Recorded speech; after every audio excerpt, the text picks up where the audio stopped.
माझा पुण्य प्रभाव पहा. देव येता क्षणी पाऊस पर्जन्य होऊ लागला.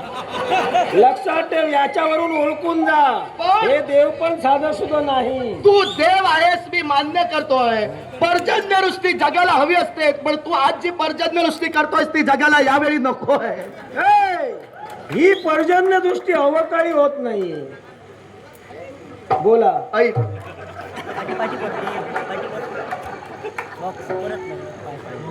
श्रीदेव अभिराम हे तुझ्या मुखातून शब्द वापरा.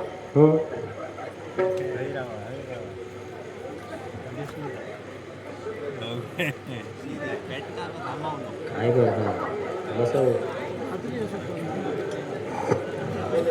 सुरू कर हो, चालू बोल.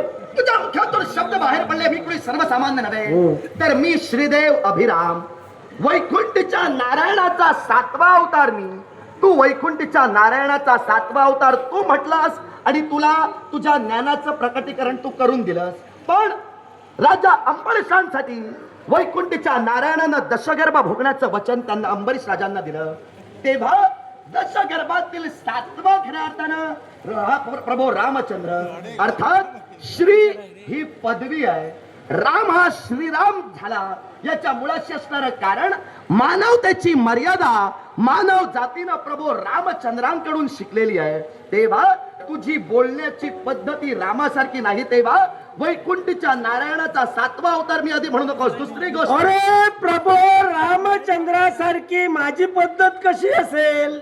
मी प्रथमच म्हणालो श्रीदेव अभिराम, मी श्रीराम नव्हे.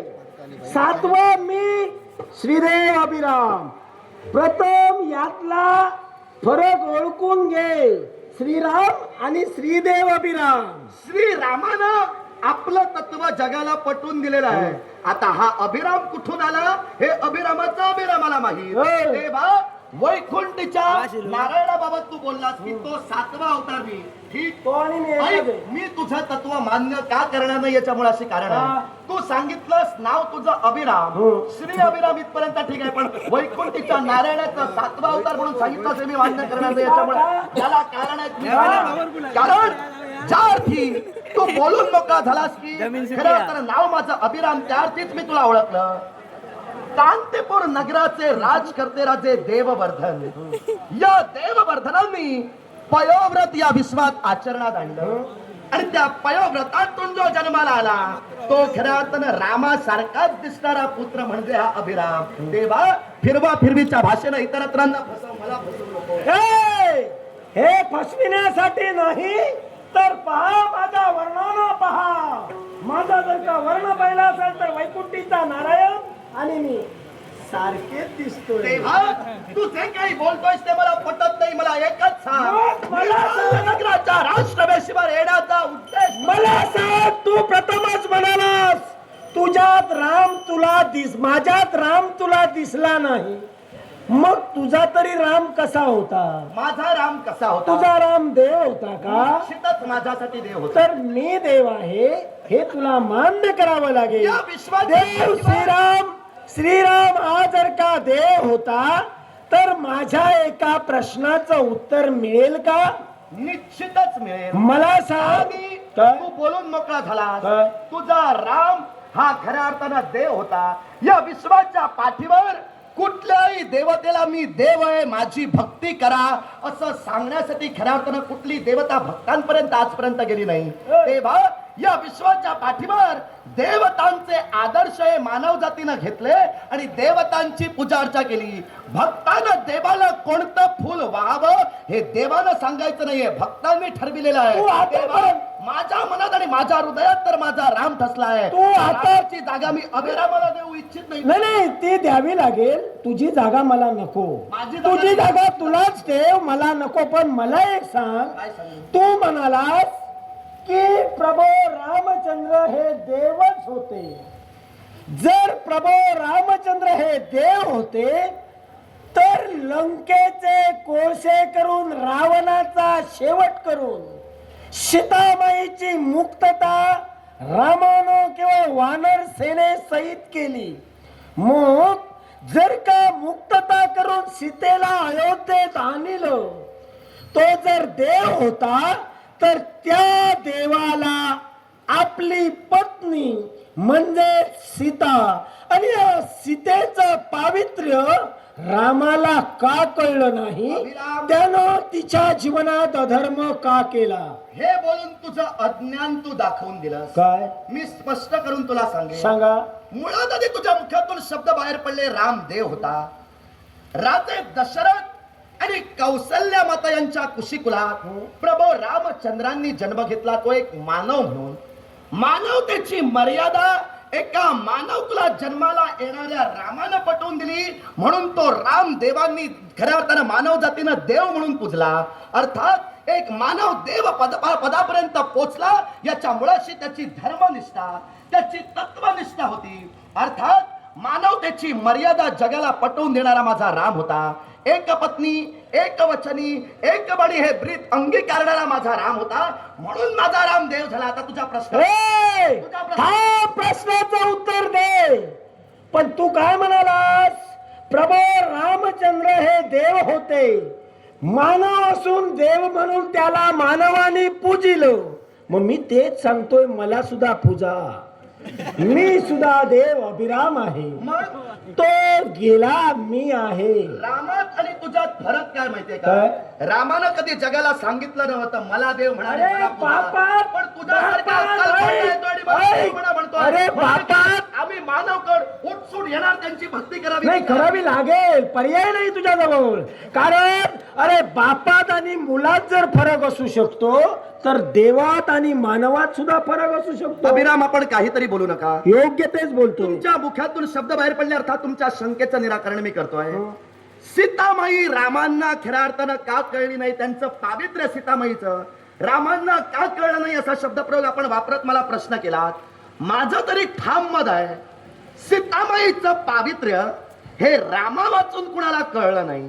रामांना सीतामाई कळली नाही म्हणू नकोस. रामा वाचून सीतेचं पावित्र्य कुणाला कळलं नाही असा शब्दप्रयोग वापर. या विश्वाच्या पाठीवर लंकाधीश रावणांचा शेवट झाला. लंकाधीश रावणांच्या शेवटानंतर पुनश्च लंकाधीश रावणांच्या मृत्यूनंतर सीतामाईला घेऊन प्रभू रामचंद्र अयोध्येत आले. अयोध्येत राघवांच्या राज्याभिषेकाचा सोहळा झाला आणि राम राज्याला सुरुवात झाली. पण तरी सुद्धा राघवांनी सीतामाई त्यागली. याच्या मुळाशी कारण होतं रजक निंदा झाली होती. एका रजकाच्या मुखातून शब्द बाहेर पडले, लंकाधीश रावणांकडे काही काळ राहिलेली स्त्री हा राघवात सांभाळतोय. तेव्हा सीतामाई पवित्र आहे हे माहित होतं. म्हणूनच खरं तर राघवांनी त्यांना त्या सीतामाईला पुनश्च अयोध्येत आणलं होतं. पण त्यागली काय याच्या मुळाशी कारण होतं. प्रभू रामचंद्र हे लाखांसाठी झटणारे होते. प्रभू रामचंद्रांचं जीवन हे लाखांसाठी होतं. अर्थात अयोध्येच्या राजगादीवर जो राजा म्हणून अधिष्ठित झाला होता, तो राजा जर जनतेत खऱ्या अर्थानं निंदेस पात्र ठरला असता तर तो समर्थ राज्य शकट कधी चालवू शकला नसता. अर्थात ज्या रजकाने निंदा केली त्यानुसार जनतेसाठी रामांना सीतामाई त्यागावी लागली. तेव्हा शब्द प्रयोग आधी बदल. सीतामाई रामाशिवाय कुणाला कळलेली नाही. मग जर का अयोध्यावासियांचा विश्वास प्रभू रामांवर होता तर प्रभू राम त्यांना पटवून देऊ शकले असते की ती पावित्र्यवानच आहे, ती पतिव्रताच आहे. हे पटवून देव म्हणून आणि विश्वास म्हणून देव देऊ शकले असते. का दिलं नाही? याचाच अर्थ असा होतोय की प्रभूने जे केलं हे चुकीचंच केलं. दुसरी गोष्ट, अरण्यात निर्जन स्थळी तिला सोडण्याचं कार्य केलं. तिला याची कल्पना दिली होती का? एक गोष्ट कायम लक्षात ठेव, राघव माझा चुकीचा असा शब्दप्रयोग आपण वापरला. मी तरी माझ्या राघवाचा स्वाभिमान घेऊनच तुमच्या बरोबर बोलेन. या विश्वाच्या पाठीवर राघव सगळ्यांना समजावून सांगू शकला असता की सीतामाई पवित्रच आहे. पण सीतामाई अपवित्र पवित्र आहे राघवानं ठरविलं होतं, पण जनतेच्या खऱ्या अर्थानं इच्छा परिपूर्ततेसाठी किंवा जनतेत जे पडसाद उमटले होते ते जनतेचे पडसाद पुसून का टाकण्यासाठी राघवांना सीतामाई त्यागणं कर्म प्राप्त होतं. जर राघवांनी सीतामाई त्यागिली नसती तर सीतामाई पवित्रच होती हे आज जग मान्यच करणार नसतं. राघवाच्या शब्दावर जरी अयोध्यावासियांचा विश्वास असला, अयोध्यावासीय राघवाच्या शब्दानुसार जरी वागत असले तरी त्या अयोध्यावासियांना माहित होतं की सीताबाई पवित्र आहे, म्हणूनच राघवांनी ती खऱ्या अर्थाने अयोध्येत आणलेली आहे. पण झालं काय, एका रजकाच्या निंदेवरून त्या सीताबाईच्या शुद्ध चारित्र्यावर डाग लागत होता, म्हणून सीताबाई राघवांना त्यागावी लागली. याच्या मुळाशी ते कारण ठरलं. मग ते जर कारण असेल तर तो आपलं अस्तित्व निर्माण करत असेल तर मी सुद्धा श्रीदेव म्हणून अभिराम म्हणून माझं अस्तित्व निर्माण करूनच जाईल. वाटेवर चालत आपलं अस्तित्व निर्माण केलेलं आहे, पण तू जगाला स्वतः सांगतोयस की मला देव म्हणा, मला देव म्हणून पूजा. तेव्हा स्वतःच अस्तित्व स्वैराचाराने निर्माण करणारा अभिराम, या अभिरामाचा धर्म आणि या अभिरामाचं तत्व मी कधी मान्य करणार नाही. तेव्हा माझ्या निर्माल्य नगराच्या राष्ट्रवेशीवर आलायस, माझ्या निर्माल्य नगराच्या तत्व तुला मान्यच करावं लागेल आणि ते जोपर्यंत तू मान्य करत नाहीस, लक्षात ठेव, या कांतीपुराचा त्याग करून इथपर्यंत आले. देव आतापर्यंत भक्तापर्यंत आले नाही. हा देव अभिराम प्रत्येक भक्तापर्यंत पोहोचेल आणि स्वतःच अस्तित्व तुझ्या जीविताची निर्माण करेल.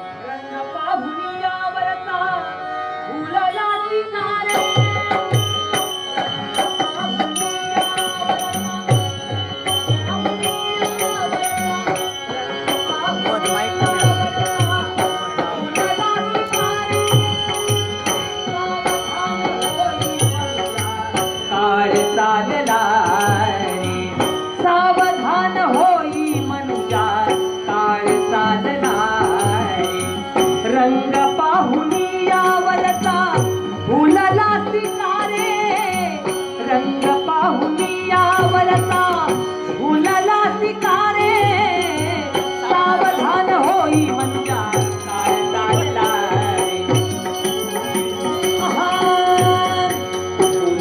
जीवन प्राण्या तो नगरी वाणी, दोन जीवन प्राण्या तो नगरी वाणी, सौख्यता नाळ वावरते चमकदार पाणी, सौख्यता नाळ वावरते चमकदार पाणी, सावधान होई मनुष्या काळ चालला.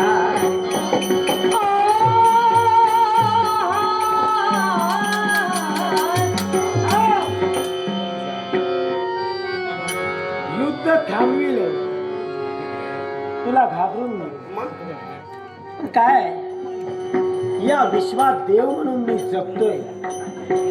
देव म्हणून वावरत असताना भक्ताला मारणं चुकीचं आहे. देवा, एक संधी देऊन मी जातोय, तर माझी वेळ संपली. आता वेळ तुमच्या नगरात, तुमच्या राजप्रासादी थेट प्रवेश राज्यात. आता राहिलेलं तुझं कल्याण तिथून करणार. अभिराम